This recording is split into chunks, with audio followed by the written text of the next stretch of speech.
Just going to do a brief intro.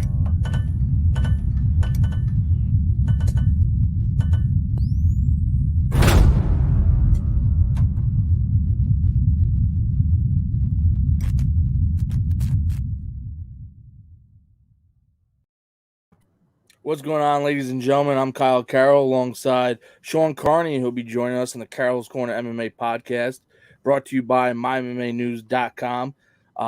Sean, thanks for joining me. Absolutely. Thanks for having me, man.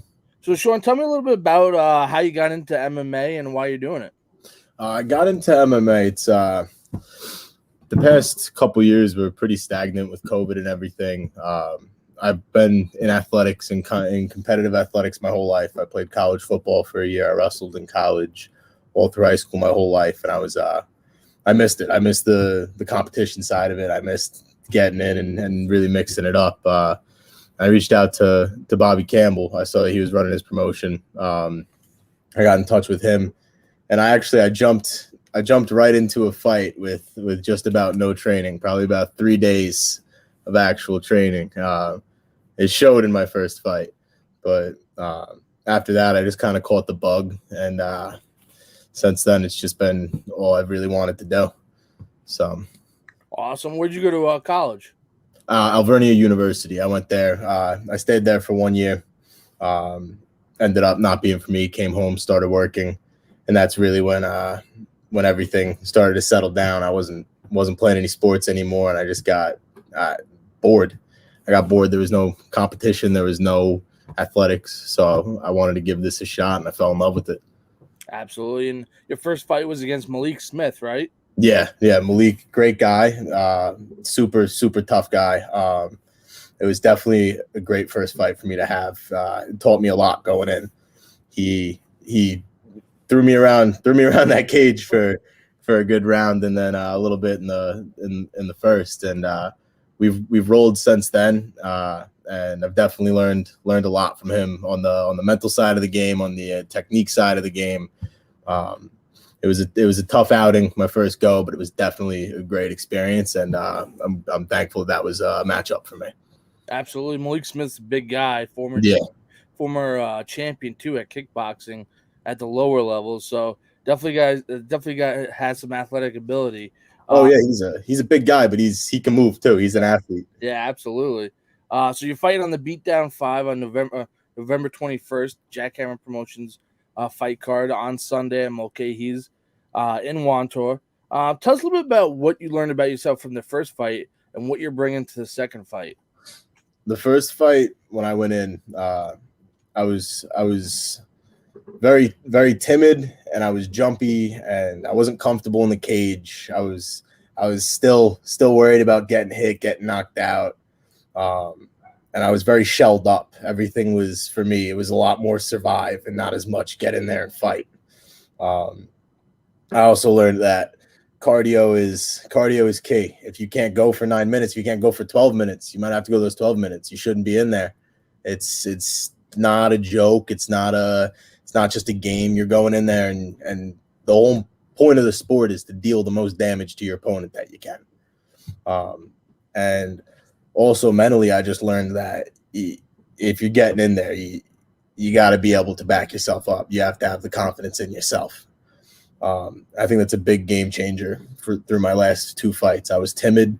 I fought. You could see if you watch the tapes.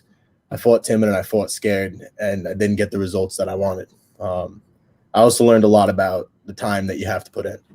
I learned a lot about it's not an easy sport, and it's not a natural sport. It's a lot more. When you hear people talk about blood, sweat, and tears, it doesn't get any more literal than blood, sweat, and tears in MMA. It's all it is.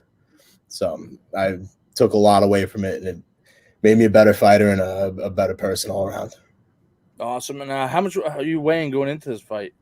Right now, I'm sitting at 210, 211 on the scale today. I'm coming down from when I was playing college ball. I was upwards close to 300.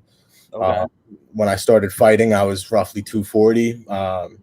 And I decided heavyweight wasn't for me. I'd rather go down, use my athleticism, and be the bigger guy in the fight. I'm going to be the bigger guy going into this fight.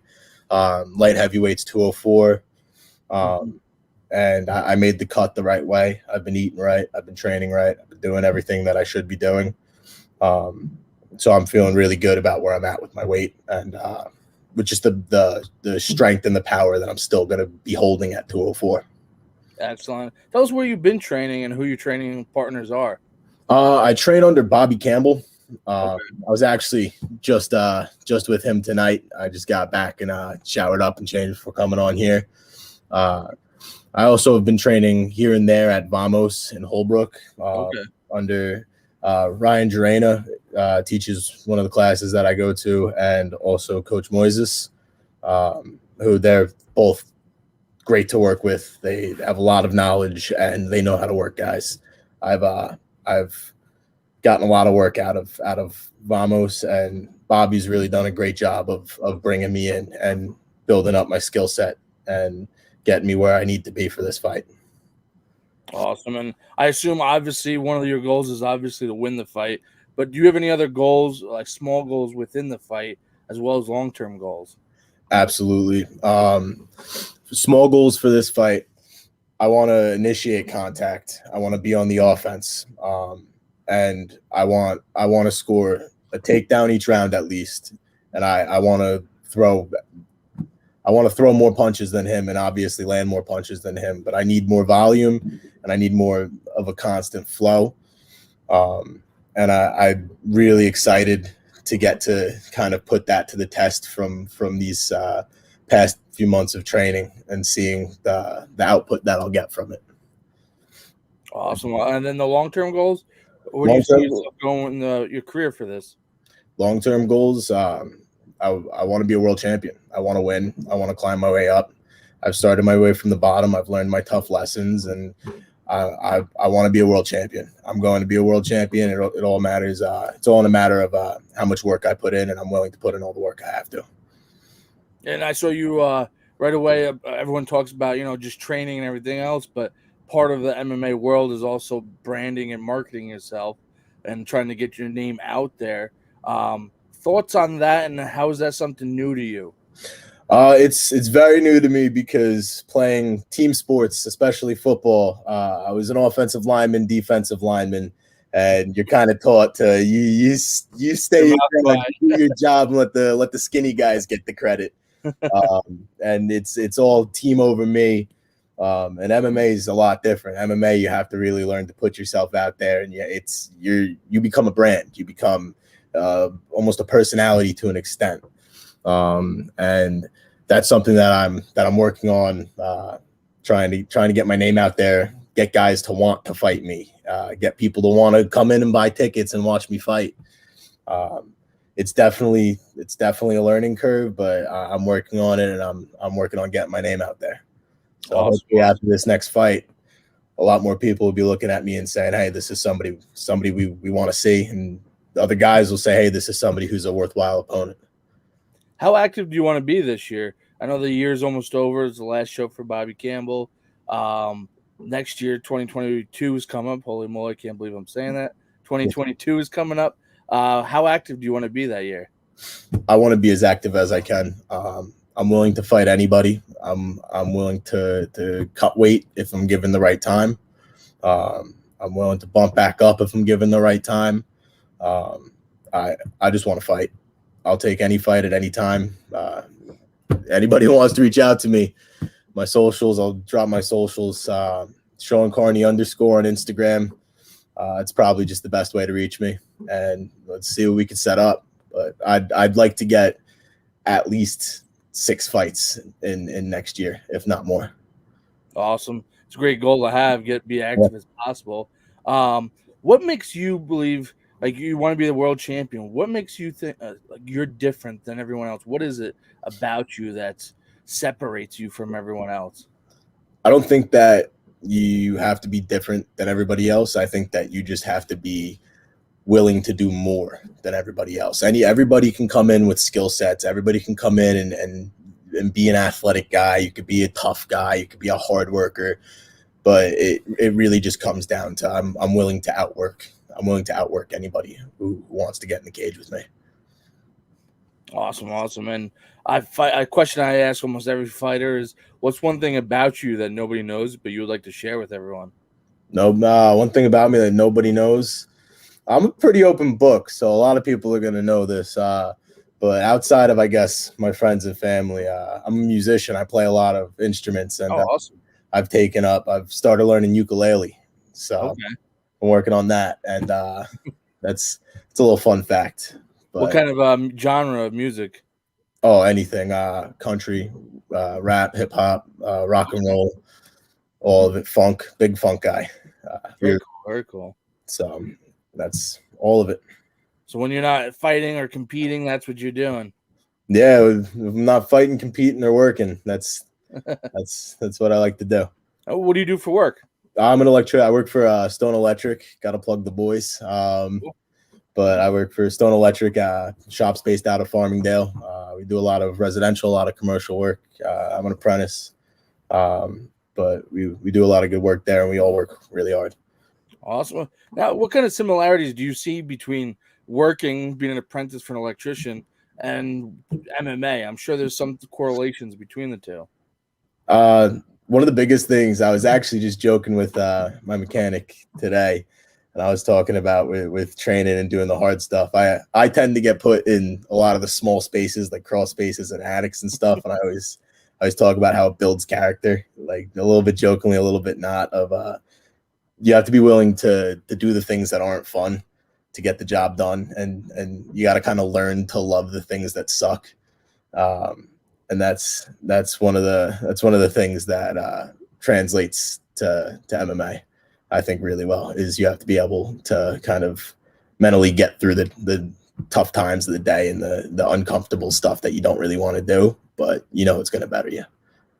Absolutely. That's like that old saying. If it was fun, it wasn't meant to be done for work, Yeah. So, yeah, that's awesome though, because a lot of people finding time to balance both things, work and training, is tough, especially in the early years for a young fighter like yourself. Do you find any issues with balancing work full time, training full time, and then life in general? Yeah, from the past, even in the past couple weeks, it's very difficult to schedule training and strength and conditioning, and even just getting with some guys I know that fight, trying to roll, trying to spar. Scheduling's tough, but if you want to get it done, if there's a will, there's a way, and that's one of the things that I've been working on, is trying to find that balance, and where I have the energy and the time at the end of the day to make sure that I can get into the gym, get into an octagon, go and hit pads with somebody. You do whatever I can just to make sure that I'm staying active. Absolutely. What is the one thing that you enjoy the most during training, and the thing you dislike the most during training? The thing I enjoy the most during training, I'm a big strength and conditioning guy. I love the weight room. The Athlete's Blueprint in Long Beach. I train under Nick Andre for all my strength and conditioning. That's probably one of my favorite. And my least favorite part of training, that's a tough one. I genuinely enjoy it. I love going in, and especially when I go in and work with, like today, Bobby worked me till I threw up. I was hitting the bag, doing circuits, like throwing the dummy, sprawling on the dummy. And it was funny because he was talking about it. He's like, "Oh, how you feeling? You're looking good." And all of a sudden, I was trying to find my way outside so I didn't make a mess. But even the hard parts, like training, I wouldn't be doing it if I didn't enjoy it. I love to do this. Absolutely. Now, is there something like, so I'm sure like maybe there's times you felt like it when you're, I guess, a high school kid or part of a team sport where you're like, oh, like we got to do this in practice. And now you're going to the gym and you want to be there. Like, is it because it's something you're passionate about, or what made anything like that, like for you, like you never enjoyed certain practices in a team sport and then you love it? Yeah, I think it's a little bit of a maturity thing when you're playing high school sports and when you're playing college sports, and you're in a Wednesday practice at 4 a.m, and all of a sudden you're like thinking about Thursday night already. But MMA is a little different because when you're training for it, you're constantly thinking about that next fight, and you know that every piece of input that you give is going to be output when you step in and they lock up that cage. And the other thing is with team sports, you can't be as selfish. It doesn't sound too good, but you can't be as selfish with team sports. In training, you know that what you're putting in is at the end of the day, it all falls on your back. That's a big thing, is the accountability. There's no the buck stops here. It's what you put in is what you get out, and that's kind of the big difference for me in training from team sports to something as individual as MMA. Absolutely. I'm sure you got a small taste of that too with wrestling, where you're individual but also a team sport. Yep. So before we wrap this up and all, how do you see this fight going? What do you expect? What are the biggest challenges you expect from your opponent? I don't know a whole lot about him. I've seen him. He's an athletic guy. I know he's a personal trainer. So I'm expecting it to be a full fight. I'm expecting it to be I don't think anybody's going to go in there and want to be a punching bag. But that also being said, this is a lot bigger of a fight for me than it is for him in my mind, because this is my turning point. This is where I've put the proper time and the proper effort into it, and I want to go in there and I want to dominate for 3 rounds. I want to be on the offense for 3 rounds. I want him to have to hang in with me. I don't want him to even have an opportunity really to trade back and forth. So Awesome. if I can't finish him in the first, I'll try and finish him in the second. If I can't finish him in the second, we'll go to the third. And if I can't finish him in the third, I have to make sure I win by decision. It's as simple as that. All right. Well, I'll take that as your prediction. Yeah, I'm predicting myself to win every time. Awesome. That's how I have to be. Well, I'm looking forward to seeing you get back in there and redeem yourself after your first fight. It takes a special person, I think, to climb into that cage. Doesn't matter win or lose. It definitely takes a special person. For those who want to watch Sean Carney fight, November 21st, Sunday. If you don't have tickets, call Bobby Campbell at 631-645-6488 to get tickets, or you can get the pay-per-view at jackhammerfights.com. You'll order the pay-per-view, watch the fights. I'll be commentating alongside a few others. Definitely worth checking it out. But Sean Carney, any last words, anyone you want to shout out to? I already shouted out the Athlete's Blueprint, Nick Andre. Definitely want to shout out my buddy Malik. I was actually just talking to him about the fight coming up. He's been a big part of kind of a good pair of ears to bounce off of, Awesome. And other than that, anybody that I've trained with, you know who you are, and I want to thank you for the time that you put in. Awesome. Well, I'm looking forward to seeing you fight. For those who are watching, we appreciate this interview is sponsored by ProFit Gym in Deer Park, 24 hours. Make sure you go check it out. Beautiful facilities. Definitely have to go visit it. Sean Carney, I appreciate your time and best of luck on November 21st. Thanks, Kyle. Thanks for having me, man. I appreciate it. Thank you. This is Carl's Corner MMA Podcast, and we're signing off.